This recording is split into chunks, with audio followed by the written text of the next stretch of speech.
Welcome to Kup O Joe. I'm here with our guest, Shimon Cohen. This is going to be a special interview because it's a conversation with a regular guy from the American Orthodox community who moved to Israel with his family and wife and family and ended up joining the IDF. How are you doing today, Shimon? Thank God. Doing great. Thanks for having me.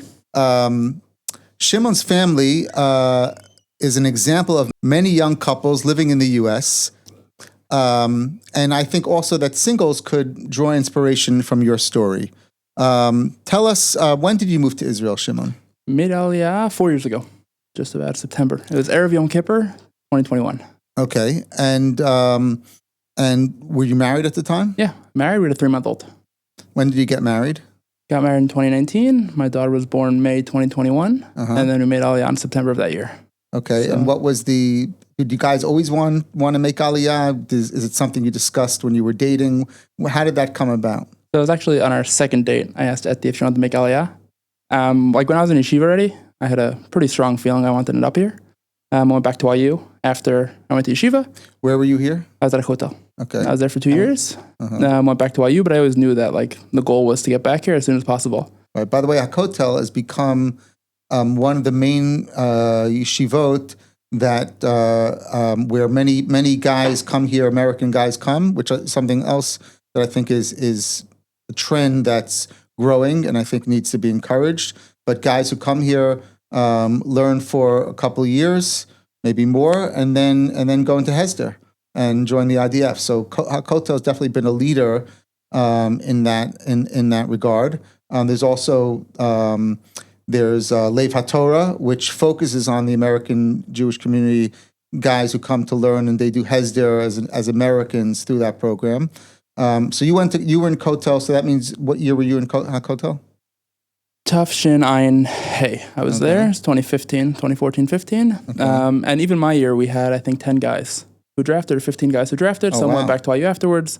Some stayed. But there was a strong push on going to the Army. And you knew even then that you wanted to... Yeah. Was there a time that you can target, or you can say this was a time during my time here in yeshiva that I knew I wanted to move here?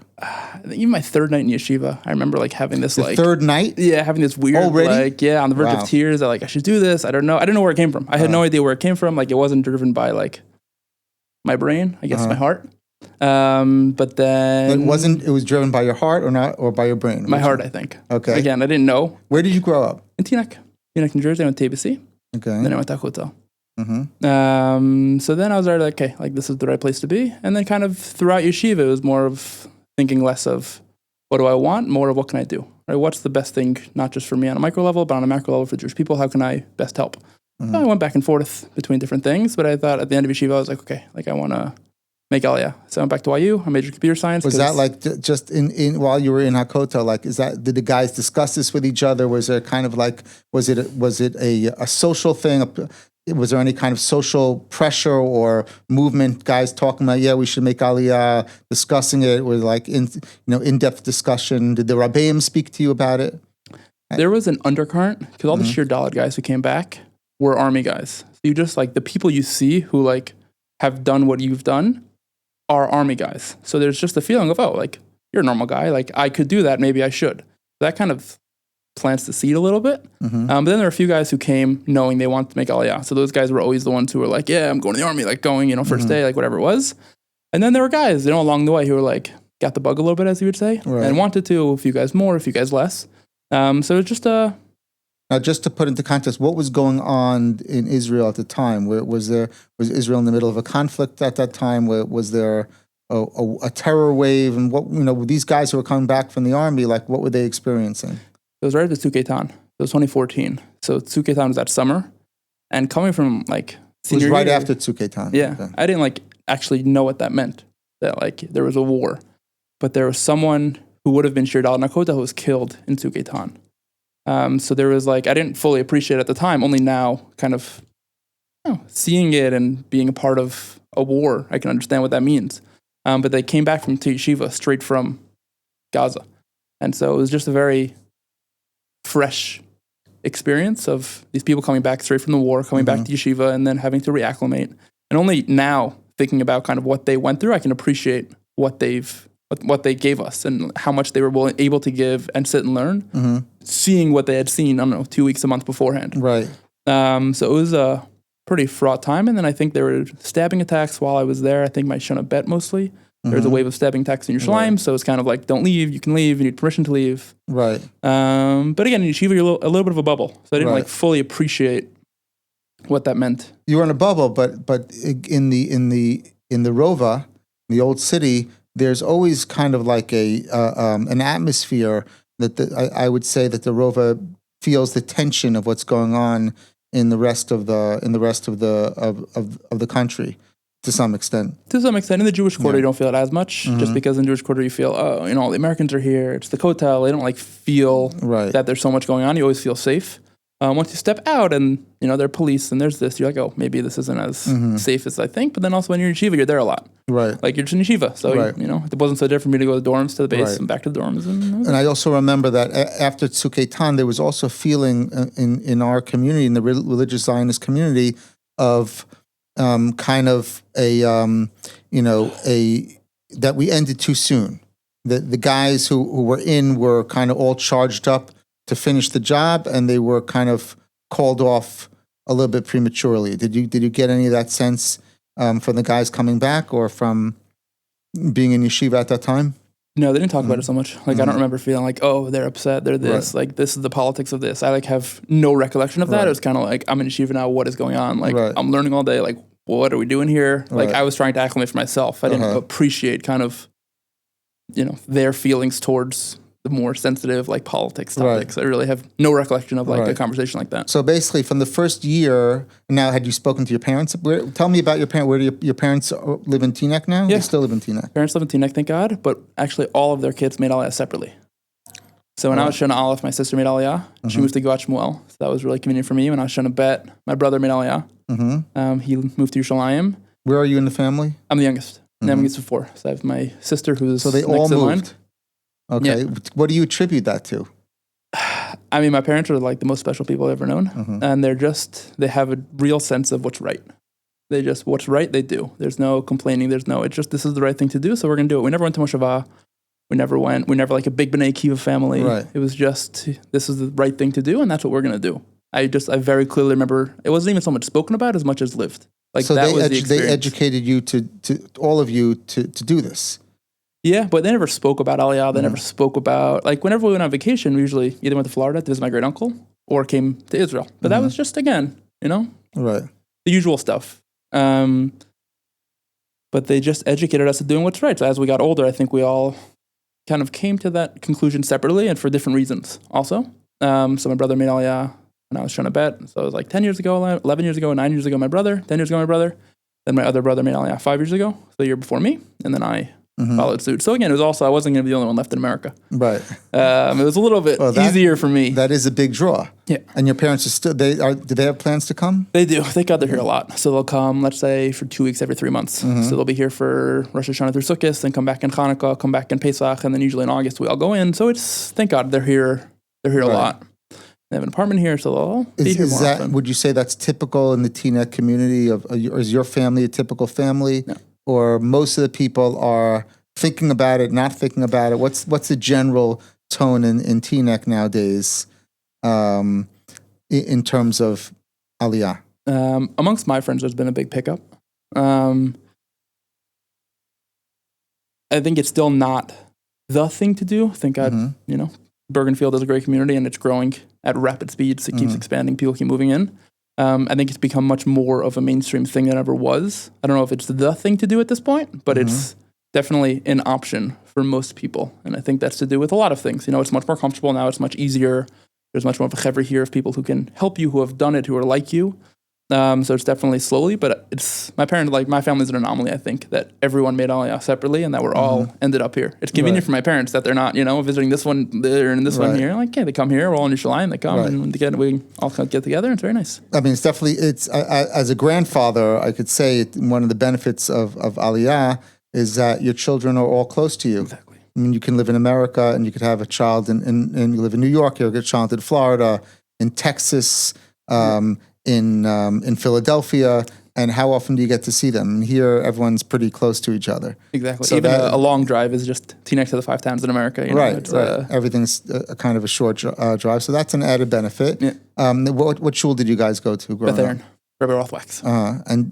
So he's coming now. He's coming now, right? Yeah. So, but did he speak about it when you were growing up, or when you were a young man in the shul? I don't remember like the speeches of like make aliyah as much as Israel is always a thing we're davening for, moving towards, etc. But it wasn't like you need to go here. And in TBC, it was also like, these are the alumni who are in Tzahal, these are this. Again, there's always a strong feeling towards Israel, but I don't like remember like it. You have to make aliyah, like a real moshava, like wake up with God, you know, like we didn't have that.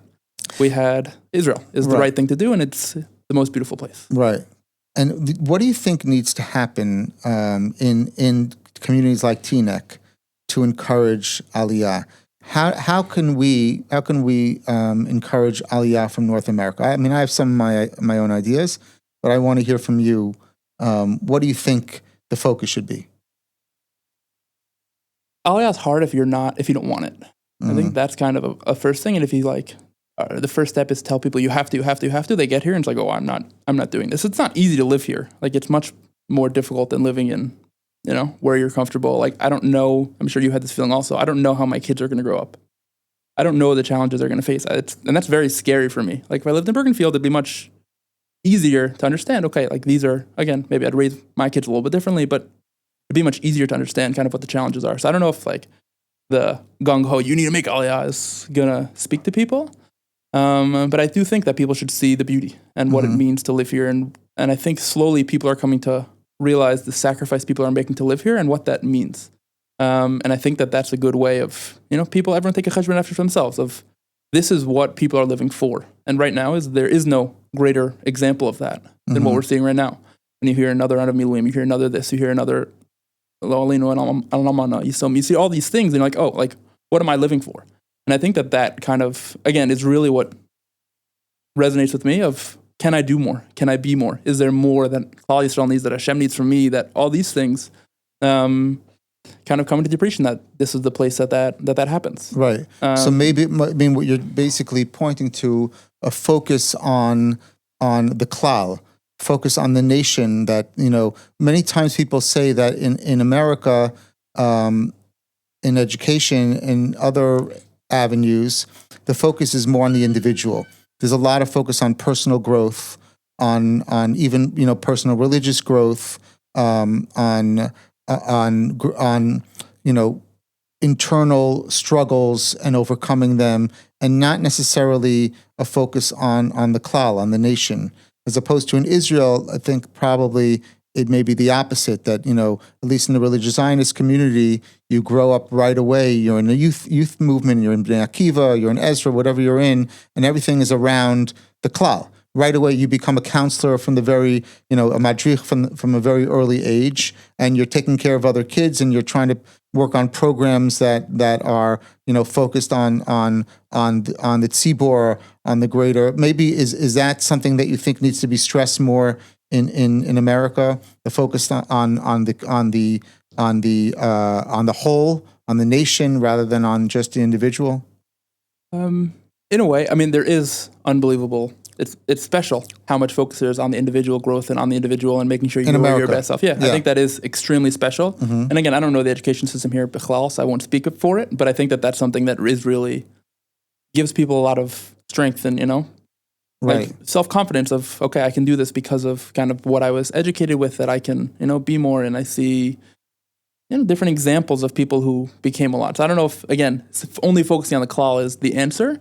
And I don't know the Israeli education. No, I think you need. I will tell you, as someone who's brought up children here and who's lived here for 24 years, that I think that there's a lot of things that Israel can learn, that the Israel education system can learn from America, and that's one of them. Maybe a little bit focused more on the individual growth. Yeah. But certainly, the idea that you're part of a nation, and then once you answer that question, like, I'm part of this nation. Where is this nation focused? Is this nation focused now in Gullus, or is this nation now in Israel, and if you want to be part of that nation, what it's going through. That's certainly a perspective that I think would help aliyah, encourage aliyah. Yeah, and that resonates with me. Like that's Right. I've had that feeling every day since I've been here, especially over the past 2 years. Is that what resonated with you when you were a young guy in Hakotel, or did that change over time, your focus? I think it changed. I didn't appreciate what it meant to be part of the tzibur until really the past 2 years. Mm-hmm. Like I very clearly remember coming back Simchas Torah and like even seeing your son-in-law, seeing Ephraim, like I'm going, seeing another guy in our building, everyone else, and I was like the only man left in the building, and I was like, nobody like thought. There was no thinking. There was, oh, what about this? This is hard. No, and it keeps things in perspective. Like this is what Klal Yisrael needs, and this is where we're supposed to be, and this is what we're supposed to be doing. So I'm going to go do it. Right. And that feeling is special. It's not. I think it's Rav Cook that he grades that when the Jews came into Israel, they defeated Melech Cheshbon. Mm-hmm. And so he says sometimes you have to just defeat the Cheshbonos and just go and you're making aliyah. So that resonates with me, especially when you see these people who like, oh, but family, but at a certain point, it's like this is what has to happen. And like I saw that and I was like, I need to think like that also. Like this is something that has to happen. So I want to be the one who's involved in that. I don't want to be left on the sides when I have to, watch other people. I don't want to, watch a movie about this. I don't want to see my friends doing this while I'm kind of, twiddling my thumbs and being like, wow, this is special. Like this is something that I want to be. So for me, that's resonated like heavily resonated. That for me happens to be my Mitzvah Parsha also. Right. So it's just something that resonated with me. Again, I don't know for each individual what resonates, what doesn't, what works, and I have to do like a study of people whose kids made aliyah, and see kind of which factors did it. I just don't know kind of what. There's always a comfort factor in America. Getting people to step out of their comfort zone is never easy. Right. And educating that without forcing that is a very difficult thing to do. Right. But I think slowly it's becoming much more of a mainstream thing. Like, I have decisions between Teaneck and Israel, and like it's a real serious cheshbon that you're making now. So I think we're on the right path. So that, now you touched on your personal story. Let's get into that because that's what I think could be an example to people, and people can draw inspiration from it. You and Eti and your son, your daughter, who did you have with you when you moved? My oldest daughter. Yeah. Okay.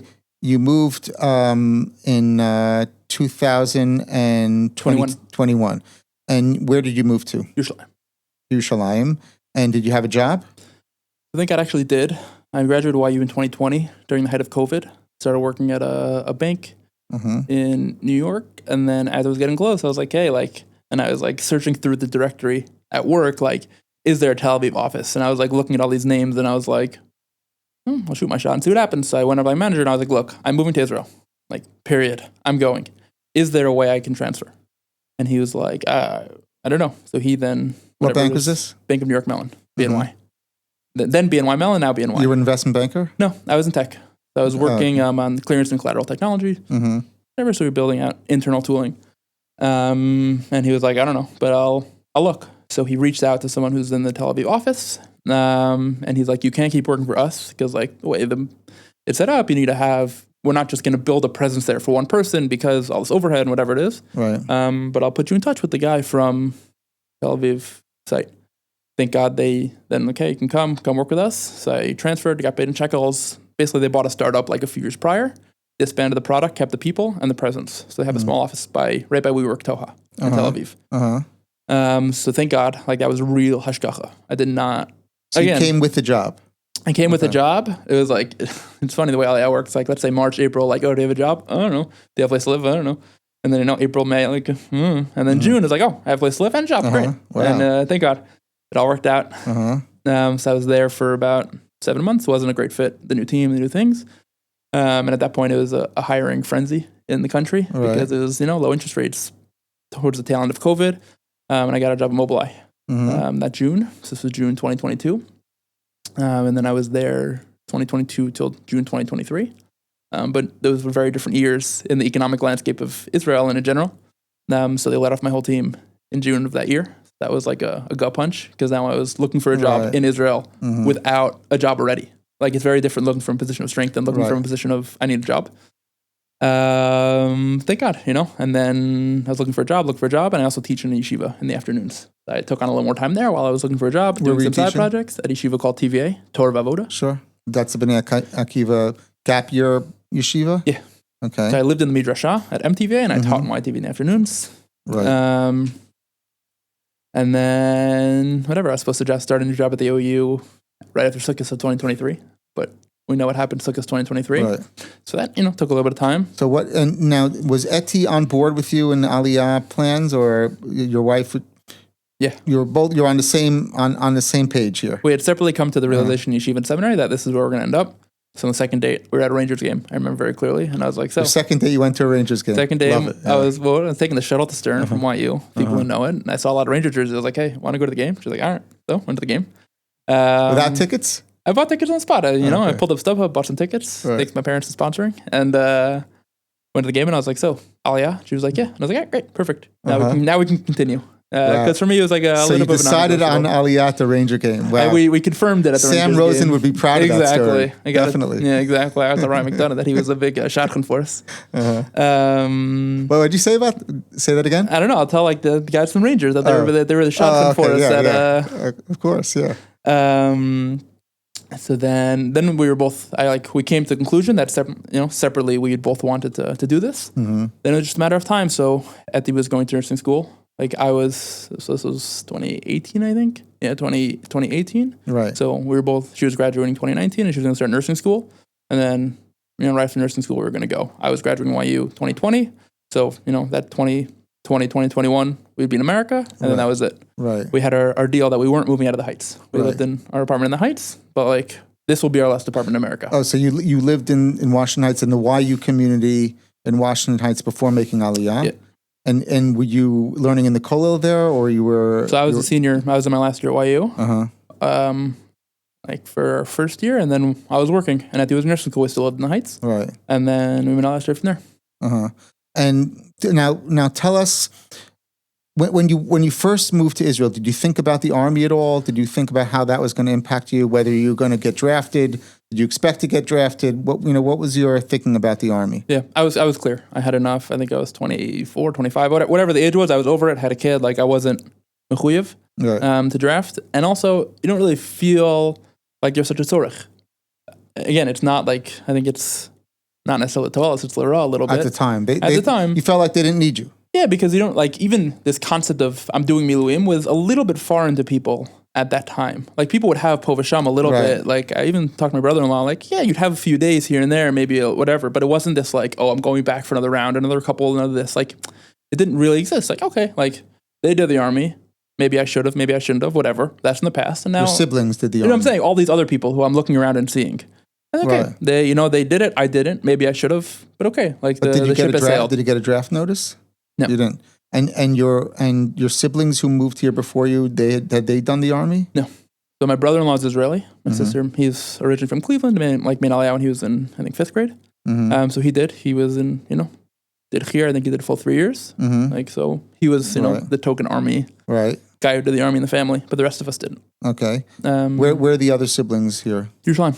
We're all in Yerushalayim. What are they doing? My brother's a lawyer. My sister works in tech. My brother also works in tech. So. And they moved here also after the age of when they would normally. So you came, but you didn't get a draft notice. Nope. It's interesting. When I moved here, I was 30, and my attitude was, I don't think they're going to want me, but if they want me, I'll go. Right. I got a draft notice, what I thought was a draft notice. I showed up at the base at 8 a.m. with my bags packed, and the clerk behind the counter said, did you bring your car? And I'm like, yes, but why is that relevant to you? She started laughing. She said, we don't want you. We want your car. In those days, they would draft all the what they call tenders, the minivans or the bigger cars. They just wanted to register my car. They had no interest in me at all. Right. But you were a little younger. Yeah. Okay, so you basically, so your attitude was, you didn't think they were going to want you, and there was nothing really, there was no security situation on a grand scale going on at the time, so you just kind of went on with your life. Yep. Now, tell me where were you guys on the eve of Sukkot 2023? Yeah, so eve of Sukkot, we were in Yerushalayim, doing our thing, and then went with my friends who live in Shari Chesed in Yerushalayim for Simchas Torah. And we went to the Kotel from like at night for our kafas. It was beautiful, and then Simchas Torah morning. Also, my friend and I walked back to the Kotel for Nates. So we davened Nates in the Old City, and then the main announcement like there's a Balagan in the south. Right. Did some Tehillim, and then as we were walking back from the Old City to Shari Chesed, which isn't far, you can see what's going on overhead, and you see the interceptors, and you're walking, and there's a siren, and like again the siren's like, is that a siren? Like, oh yeah, huh. Right. I guess it's a siren. All right. Yeah. And like whatever, you go and you keep walking, and we walked home, and like we knew nothing of anything.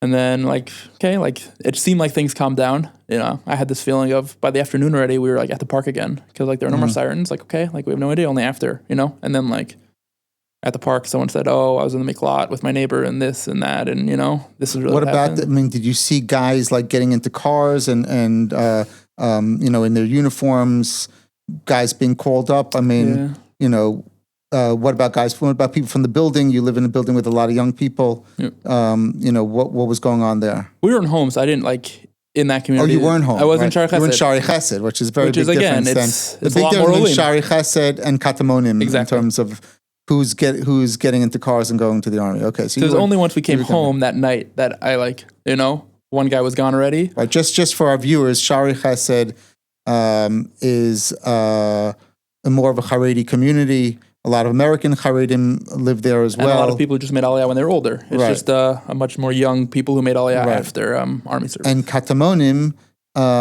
which is you were living in the TVA residence or near the TVA residence, is where you have a lot of young people. Some of them are working at TVA, and there's where you have a little bit more of a feel of guys who who would be called up and going into Miluim. Exactly. Okay, so then did you have friends in that building that were called up that were? Tell us about that. Like you didn't know that until you got home after Simchas Torah. When you got back to your apartment, and then what did you experience when you got back? Got back and it was like, hey, one guy was already called. Mm-hmm. Someone else was leaving in the morning. Someone else had just finished Shir Daled, like August. So this was October. So he didn't have a Milum unit, but he was like, I know I'm getting the call. I'm just not sure where, and I'm not sure when. And it was like the three of us who didn't do the army who were left standing there like, oh, right. I guess it's just us. Right. But then it was like, hey, this person, that person. So then I was still looking for a job at that point. So I told the TVA, I was like, okay, I'll teach extra. Because everyone like from TVA, all the Madruchim who were Shir Daled got called up. All the, a lot of their Rebbeim were called up. And you just had this feeling, there was this feeling in the country of, next man up. And everyone just went. Right. Brother-in-law went down, like it was just, put on your shoes and run. How did you feel in that situation where a lot of your friends and even family was called up and you weren't? Out of place, empty a little bit of like, am I doing what I should be doing? Like, why am I home? Like survivor's guilt almost. Right. Like I'm able-bodied, I'm capable, I can do more. And so you have this weird feeling of like, I think this is what I'm supposed to be doing. I made aliyah when I did, like, but I know I can do more, and I know that there's got to be something. And honestly, like, you look at like Ukraine a little bit, and you saw these guys who were like standing there trying to practice like a wooden gun, go for like, just anything. Let me do something, and like a little bit had that feeling. So that's really where I'd say the seed started taking sprout of like, hey, like there's got to be something. And then we're like, this isn't going to be quick. This is going to be, there's going to be a manpower need. So then it was like, okay, like let's think about this. And then I saw one of my other friends like had posted that he was doing what's called Shlav Bet. What is Shlav Bet? So Shlav Bet is a program for people who were Haredi at their core, who didn't do the army when they were 17, 18, 19, 20 because they had a Patur Yeshiva, who now want to do the army. So it's for people who are 26 plus, and really there's no high end. 26 is the low end, and then it went up. And it's a 2-week program where you become what's called Efes Shtayim. So in the army, there are different ranks of basically how much they trust you with a gun. So Efes Shtayim is the lowest rank. Efes Shalosh is a little better. Efes Chamesh is, let's say, if you were in tanks. So you're basically infantry. Efes Sheva is if you're infantry, and then on from there. So Efes Shtayim allows you to do things, doesn't allow these you to... These are profiles. Yeah. Well, you have a profile for your health score, and then you have these profiles. Right. Doesn't let you like go and, into Gaza and just be a regular khir, Right. soldier, but it lets you do any of the supporting roles that you don't necessarily have to use a gun for. So then it was Yom Ha'atzmaut 2024, I guess. Several months. Yeah. Several months after the war started. I was waiting for to see when the next shlav was, when they were doing it. So then I signed up, and it was right around Yom Ha'atzmaut of that year. And then show up to base. So you I mean, you got a notice saying to show up to a base. Yeah, I signed up. Right. I signed up. I did what Sabri shown, which is what it's called. I did I did my physical profile. I did all these things. And then you show up on a Thursday morning. You go up to Tel HaShomer, and you're with. It's a funny scene seeing all these guys who are not necessarily don't fit in so much. Right. These are with these 18-year-old guys and girls, and then I was 25, 26 at the time, 27 at the time, and I was the younger guy. So you kind of feel a little bit out of place, but you go. And most of the guys were older than you. Okay. Yeah, most of the guys were older than me. And you show up. So that was Thursday, and you get your gear, and my brother. I did it with my brother, so he also had a similar feeling, and we were discussing, should we do this? Should we do this? I think we're doing this. Yeah. And then one thing led to the other, and we did it together, which was really special. So Thursday, you get all your stuff, you go home for Shabbos, and then Sunday morning, you show up back to Tel HaShomer, and you get on the bus in your perm costume, as it felt at the time. And you go, and so we started a 2-week training where basically they teach you how to hold a gun, how to shoot the right people with the gun, how to not shoot the wrong people with the gun, learn about the army, learn about how the army works, the different people in the army, things like that. For 2 weeks. For 2 weeks, and then you spend one day on the shooting range, just so they can say at least you've know which way to point it. Right. And then after 2 weeks, you get sent out to different units.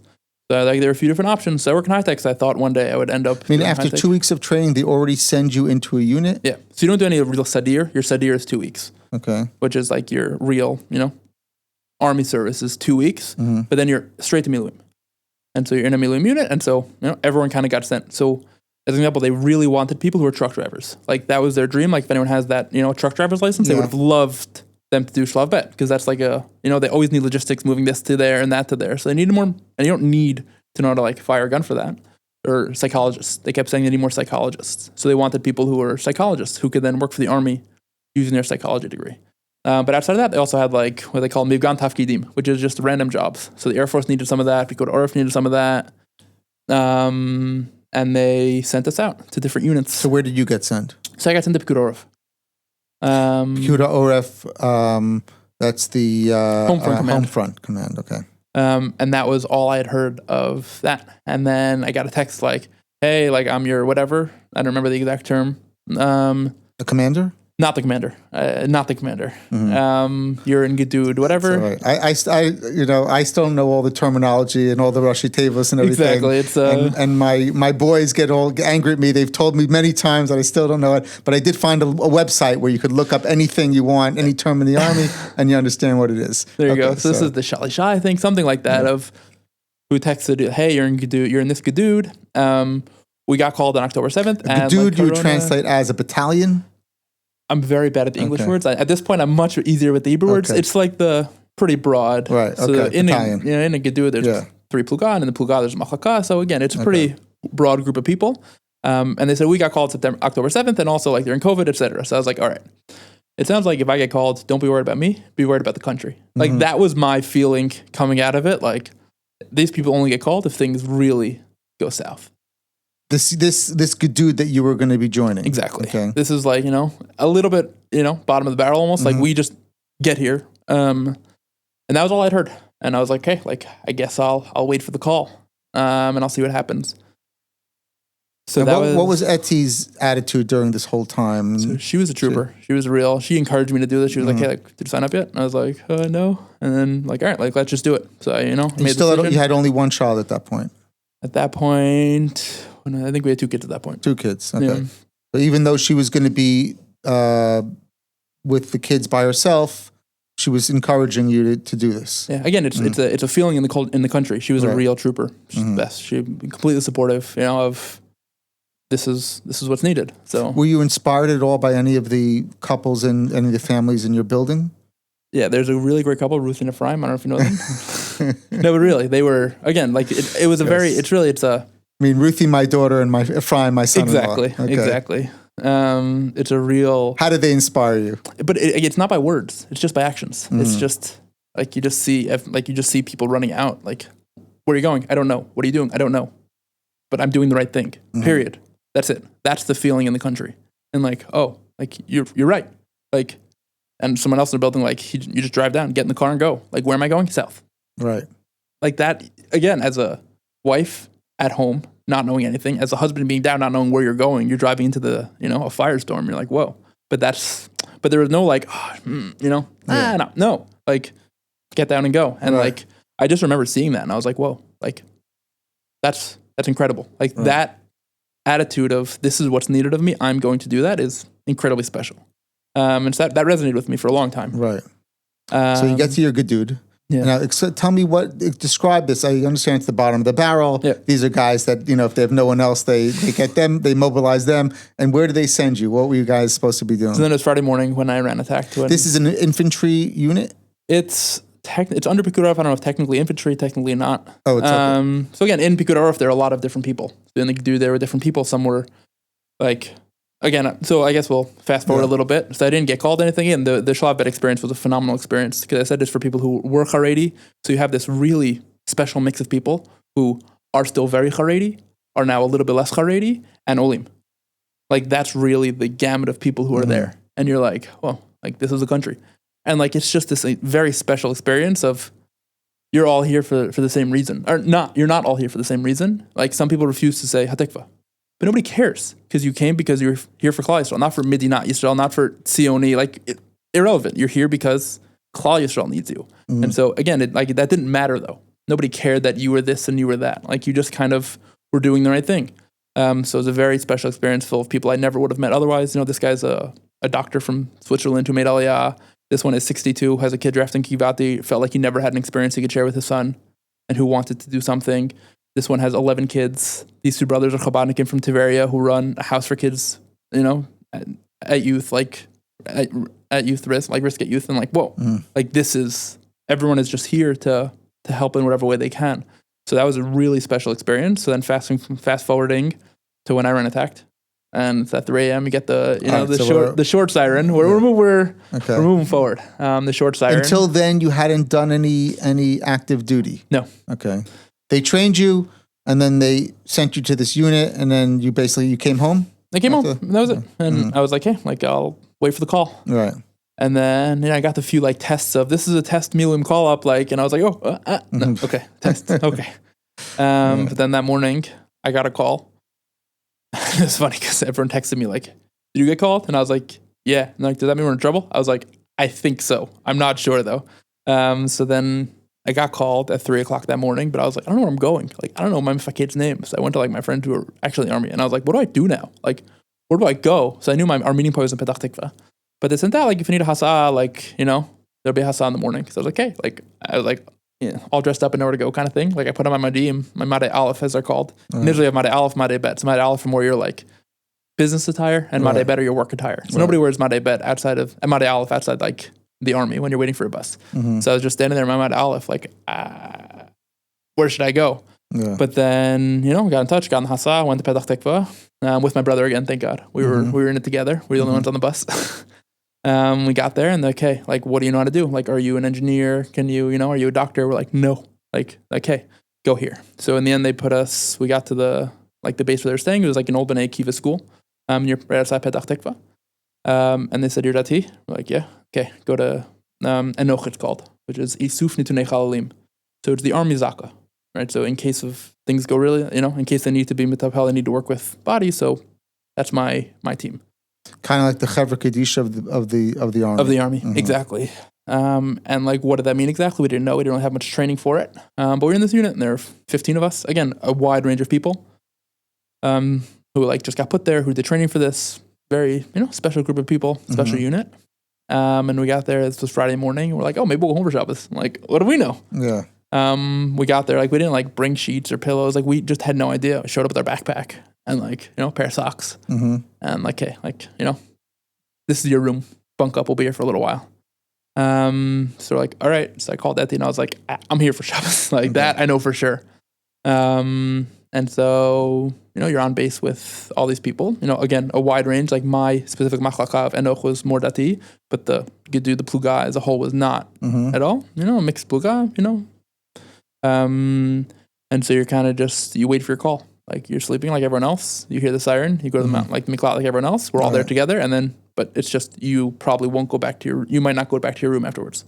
That was kind of what our job was. Were they preparing for massive casualties? Is that why they were mobilizing those units? They called up all of Picud Orif. I don't remember the exact number. I forget, 20,000, 100,000. It was everyone. Right. And they had these little satellites all across the country. So north, south, east, west, you name it, they were there. So we were in Petach Tikva, and we were achraya on Elad, Petach Tikva, and Rosh Ayin. Like those were ours. But then Bnei Brak isn't so far, but Bnei Brak had their own. Tel Aviv isn't so far, they had their own. The airport isn't so far, they had their own. Every, I think they broke up the country into a grid and just put a Picud Orif in that grid. Right. So like Mevaser and Beit Shemesh, had their own. Like everyone just had their own. Shalim also.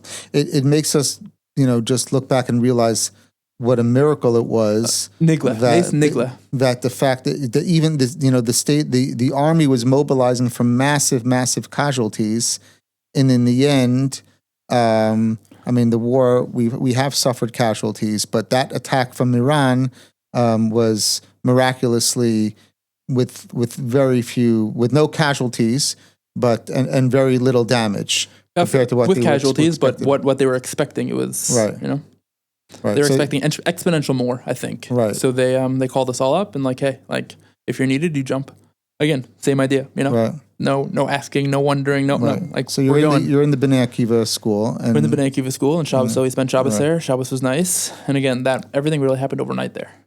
Like it just in the war, it was mostly they would fire between the hours of 9 p.m. and 7 a.m. That's just, I don't know what their chachma was, what the thinking was, but that was kind of what happened. So you go to sleep like, all right, I'll probably see you at 1 o'clock.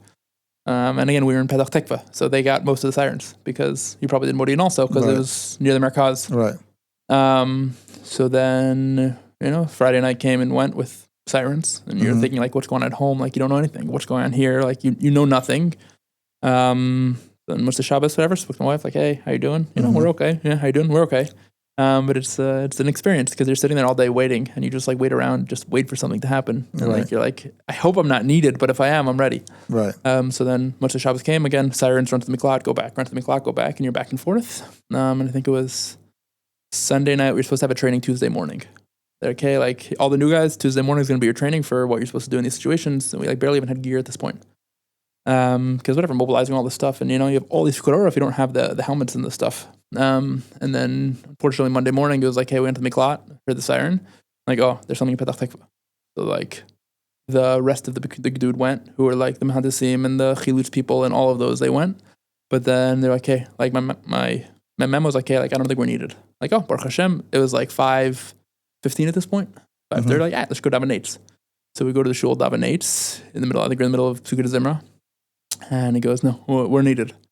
So you get in the car and you run, and then you have to do what you have to do. So unfortunately, 4 people were killed in that. So we didn't need the whole machlaka, but at first they thought there were 6 different places where a rocket fell. That was a building hit in Petach Tikva. Exactly. So what? Tell me about that experience. When that happened? Where did you go? So you get there and it's like just a sea of people because the police is there, the fire department's there, Picud Orif is there, this Picud Orif is there, that Picud Orif is there. Zaka's there, Mata's there, Hatzalah is there, and it's just the newscasters are there, and you look up and like, whoa, like there was just a hole knocked out of a building. And so it was still pretty like fresh. So in order to go up to the buildings, you need Shor Mahandes. You need an engineer's approval to say like, yeah, this building is still safe because you don't want to go up and then like. So he was like, you have 15 minutes to do what you need to do, and then you got to get out of here. So they didn't send all of us up. Because it's, they didn't know exactly what was going on, who they still needed they were still getting people down. So they sent them up and like, hey, yeah, there were, Zaka had already dealt with some of the people, but then we dealt with there were people still alive and trapped up there. Trapped, not trapped, just getting down. It was like 20, however many floors. So the first had to evacuate all the people. And then now you were supposed to be dealing with the people that were the casualties. Yep. Okay. And so those basically how you deal with them, there's a whole protocol of you don't want to just like have a dead body sitting there with all these people. So you have a whole protocol of, cover brios, cover of a mace, and you really try to, take care. And you have to mark off exactly what happened, because how many bodies, where are the bodies, what this, that, and they're like, there's, a whole protocol you have to follow to make sure that everything is as expected. So we went up and dealt with that, and we kind of thought that was the end. So, they took down the bodies, they sent them off to the labs and whatever because we don't identify the bodies, we just isuf. It used to be zihui chalalim, zach, but now it's just isuf. So we gathered the data. You didn't have to identify them, you just had to... You have to make sure that when it comes time to identify, they will be able to identify. Right. So I didn't go up to the site at that point. We go back to base, like, hey, like, we'll have a debrief soon, finish davening shachris, and shine. We're like, hey, like, that was sad. Hopefully I need it again. That was it. Then, so I think that was Monday. I think Wednesday, my mom was like, no, we're going back there. I'm like, oh, that was weird. So, whatever. It was, there was one person who was in Mamad, and they needed to dig for more. Like, that was our job, was to find whatever was needed. So, we had to go back up to the site. Do they try to account for all the people they know are living in that building, and then when there are people missing, then they're looking for those missing people or trying to track them down? They could have not been there in the building at the time. So it's a mix. It's a mix. When the mechaltzim go up, or the rescuers go up, and they say, fourth floor, apartment 15, whatever. Like, that's like, okay, go there. Like, they, sometimes they find it, but their job isn't to like deal with that. Their job is to find the survivors and say, hey, go there. Like, I saw one there. So they knew there was one there. There was one, like, there were two there. There was one upstairs and one in the building across. So we had to go back 2 days later to kind of finish the job, because identifying it was a whole story. So we went back there, and it's raw. It's a very real experience, and you're like, well, like, this isn't a joke, and like, you're doing Chesed Shel Emes in the highest level, and that's an unbelievable source. Right. Did you have also, like, in your training, where you trained like halachically how you're supposed to deal with the situation? Were you working with the Chevra Kadisha at all? Like, there's not with Chevra Kadisha, but the mefaktim have been doing this for God knows how long, and unfortunately they hadn't had much work. But then came Simchas Torah, and there was a lot more work to be done. So they had a lot of things in place of what to do, how to do it. So they were really holding our hands. There was never a time where you're like, hey, deal with that. Like, we'll hold your hands through this. And then we had a lot more trainings to really understand. We got better gear. We got our gear, and we got it, and we were much more comfortable then. So thank God that was our only hakbat, it's called, like our only time that we had to go. But it was a big schus. Like, obviously, as in, like, in that unit, it's always like, I hope we're never needed, but if we're needed, this is what we should do. That's always the introduction. But it was a big schus to be able to live through it and be a part of something so much bigger than myself, and say that I was a part of this chelek in the the walk of Gula. Again, I don't know what part of it. I don't know where we are. I don't want to get political, but I know this is a big thing, and I know it's an unbelievable schus to be part of it. And for that, I'm grateful. And what happened? When did that event end? That event of being called up and having to deal with the Petach Tikva situation. So we woke up to the ceasefire. That Trump was like, "There's a ceasefire." Okay, great. Oh, so that was right. I assume that means that we're going home, but we heard nothing. Like, oh, you don't know, we never know, blah blah blah. Let's wait for it to hold. And then I think that was a Tuesday morning or Wednesday morning. I don't remember. Either that night or the following night, they were like, "Hey, like, holding, everything's open again. School's open, airport's open. Like, go home." So they sent us all home, and I wasn't sure what was next. So now I have another round coming up at the end of August. They already called you for another meeting. Yeah, but this is like, again, I think I'm going to be doing like shmirah on the like physical base. Like, I'm not going to be going out and kitchen work. But again, whatever's needed of me, that's kind of what I can do. Right. So I'll be in another round for 3 weeks probably. At the end of August till the beginning of September. See what happens. Right. Now, so just in order to take this back to like how we can bring this to the American community, what would your message be to other young couples? And like, I want to say, I want to focus this on two levels. One is because you're still a young guy, and you only a few years ago you were in yeshiva as a single guy, and then now you're married with children, but it wasn't so long ago. I think that a lot of what we're hearing from the American community in terms of aliyah is, people have elderly parents. People, let's say, who are more established have elderly parents still in America. They have jobs. It's hard to find a job in your profession here. But maybe the way to focus this is on the young people. I think that if if families are not ready, when they're in middle-aged families ready to move, maybe they can do more to encourage their children. Two situations. One is, as you mentioned, even when you were in yeshiva and hakotel, a lot of guys coming here, and also girls coming to seminary who then stay and do either army or shirut leumi and end up making aliyah. Guys who learn in yeshiva and join the IDF. How can we make that more of a acceptable situation in America? And do you think we can? I mean, do you think that's something that we should focus on in order to increase aliyah? I think it's something we should focus on. Again, I don't know the answer. I know that there's one word that I heard that sticks with me, like in a real way. The pasuk says about Eretz Yisrael that it's tova haaretz mod, that it's tov. And the Gemara writes that when Hashem says that it's tov. The Gemara says that tov zu yetzer hara, tov zu malach hamavos. And the obvious question, tov malach hamavos to yetzer. And so how does that apply to Eretz Yisrael being tov? So I heard a beautiful mashal from Baron Lombiansky who said that if you're choosing an elementary school for your kids, you wouldn't choose which one has the best water park. And that sticks with me, that Eretz Yisrael, the struggles there, when it forces you to like scale back a little bit and pare back, it's in order to show you something better. It's not just, there aren't the luxuries. The lack of that allows you to focus on what matters. So for me, again, I don't know if that resonates to other people, but just saying like, it's not going, I don't think it'll be as comfortable here. My friends will buy houses and I will almost 100% live in an apartment. Like unless, someone wants to sponsor house for me. But it's not going to be, but that's okay. Like that's, it's okay that I'm not as comfortable and that it's not that's part of that's part of the positive. Exactly. It's in my profession, it's a feature, not a bug. Yeah, I think we find that theme throughout, the fact that Eretz Yisrael is a place that has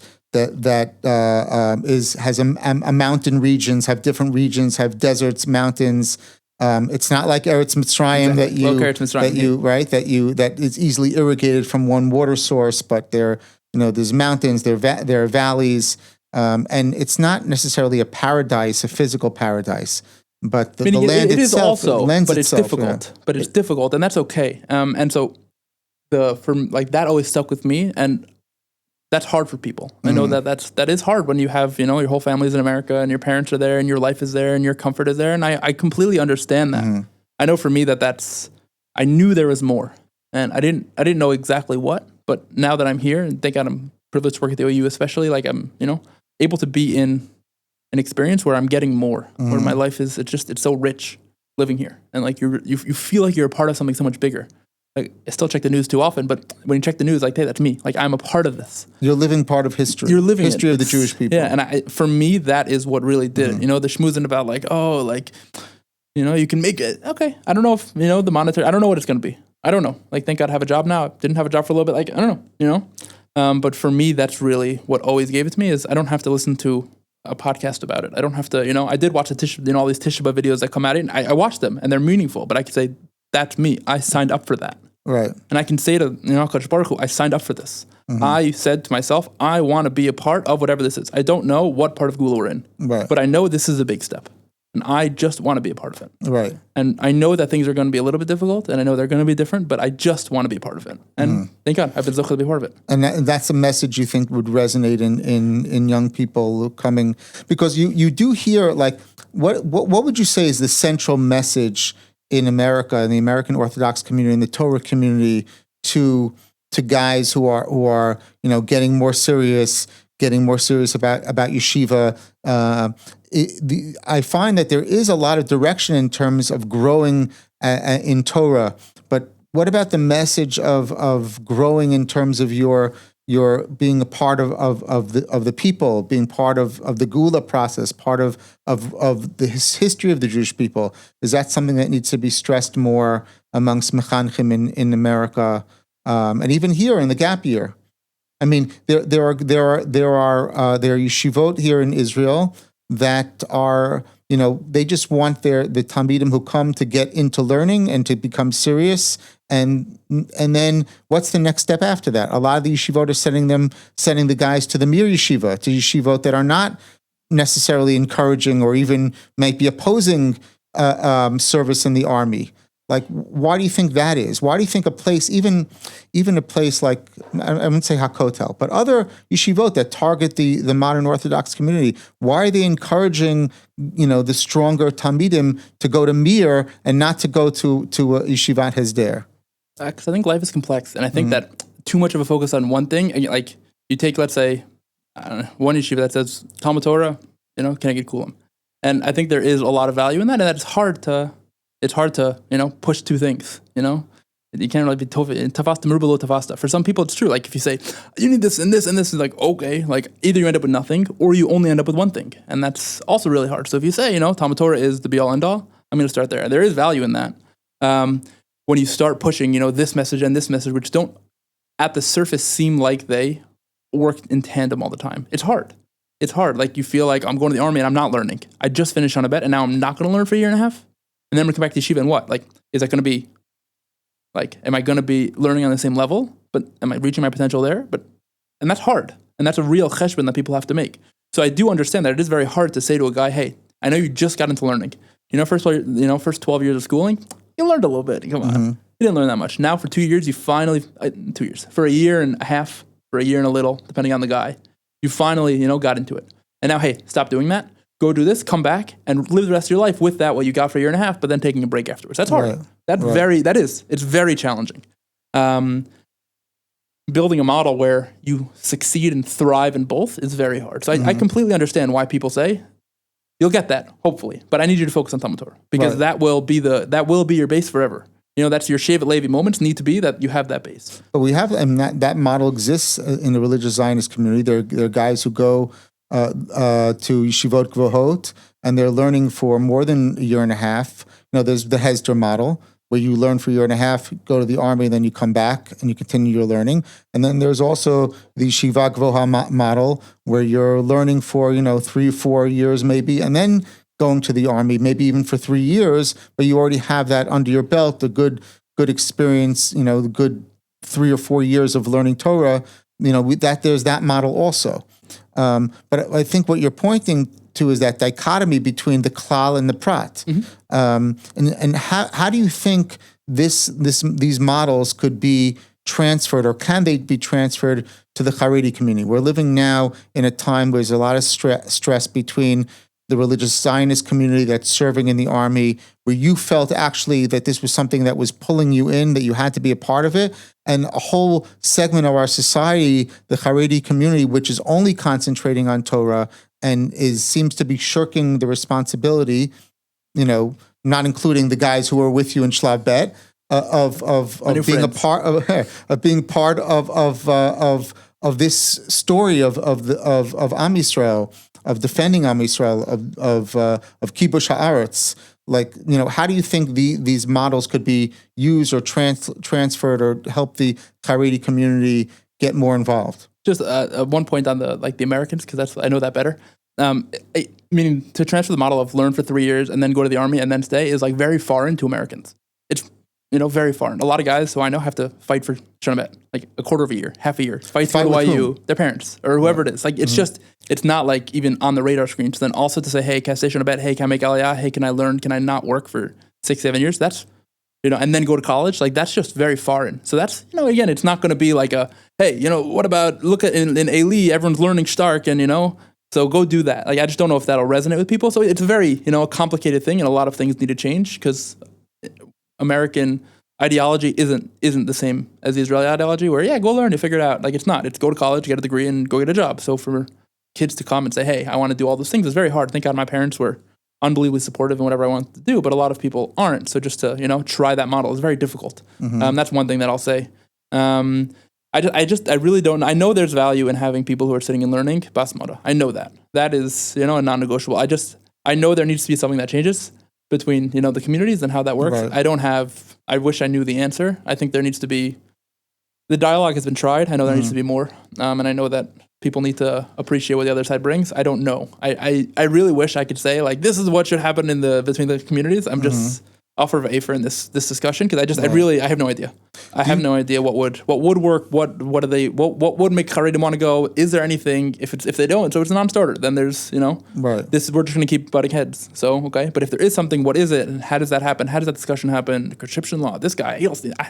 I just see it all, and I feel so removed from it, and so not able to speak intelligently on it that I won't. So, but if we focus on something that we know a little bit better, that's the American yeshivish community that moves here. Do you have friends who are in communities like Ramat Beit Shemesh or in Ramat Eshkol, those places where Americans move here, maybe stay here, or maybe just live here for a few years, and don't seem to be part of defending the people involved in the story again? If you want to be involved in the story, how does that message get translated to those communities? I mean, they're different. Ramat Eshkol, I think, is different than some parts of Ramat Beit Shemesh. Again, every to each their own. Some in Ramat Eshkol just stay for a couple of years and leave. So for them, this is a nice place to sit and learn. The Chachman Eretz Yisrael is greater than Chutz La'aretz. They come here, rather learn here. But I know, even personally, there is a feeling amongst people who make aliyah of I have to choose a side. Like, if I choose this way, so I'm giving up this. If I choose that way, I'm giving up this. And which one am I more comfortable giving up? That's like a feeling that people have. And I'll be the one I'll supplement this at home. And so for some people, it's not making the decision to send my kid on the more Haredi path. And that's going to be, what they do. And I'll supplement with the Yom HaTzmaut barbecue at home. And hopefully maybe they'll go to the army, maybe they won't. But I know they'll be stark and Oved Hashem. And I know that. And so for some people, that's the mess there. And then how you say like, hey, but are you a part? Like they would say, I don't know, but it's too scary for me. And I don't know what the response to that is. Like hopefully, Bezrat Hashem, I'll raise my children to have a true Chavivus Haaretz, and Chavivus HaTorah and Chavivus Haaretz together, and the Chavivus of Am Yisrael.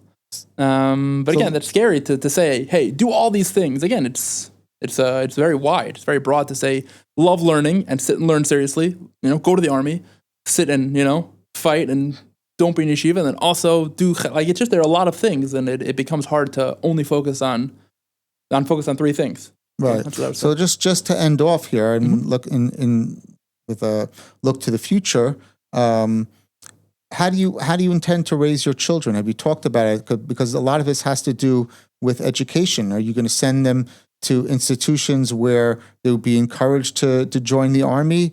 That's one of the things that defines people move here from America, and then they have to decide what institutions. They may be Zionistic themselves, but now they have to find an institution to send their kids. They send them to a more Haredi institution where they won't get that push to the army, or a Dati Leumi institution. Have you guys discussed where you're going to send your children? Yeah, it's an ongoing discussion. Like it's something that we discuss not every day, but fairly often. And I know our viewpoint has changed a little bit since we got here.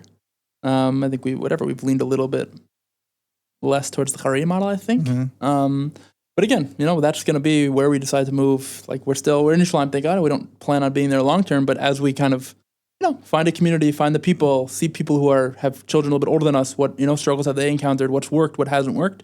So, we're hoping to not be put in a box as much. We're hoping that, in Israel, you feel a little bit like this is the box you're in. Either you're Haredi or you're not. And like, it's a little bit, it's sad. It's definitely sad. It's not a little bit sad. It's very sad. Right. So hopefully, find a way to balance those. Again, what exactly that looks like in terms of the schooling, I don't know. Right. I don't know exactly. I have to see where we are, what's going on. But with Hashem's help, our sons and daughters will have a real love of Eretz Yisrael, serve Klal Yisrael, and then, learn Torah on the highest level. That's the goal. That's, I think most parents' goal. Right. But who knows? Who knows where we end up? Who knows what? So we're trying to keep an open book. Okay, well. You plan too much in Israel, and then your plans get shot back in your face a little bit. Right. So. Okay, wish you a lot of luck. Thank you. I'm sure we'll be in touch in the future, and hope to see great things from you and your family. Oh, man, thank you. Thanks for having me on. Okay, great having you.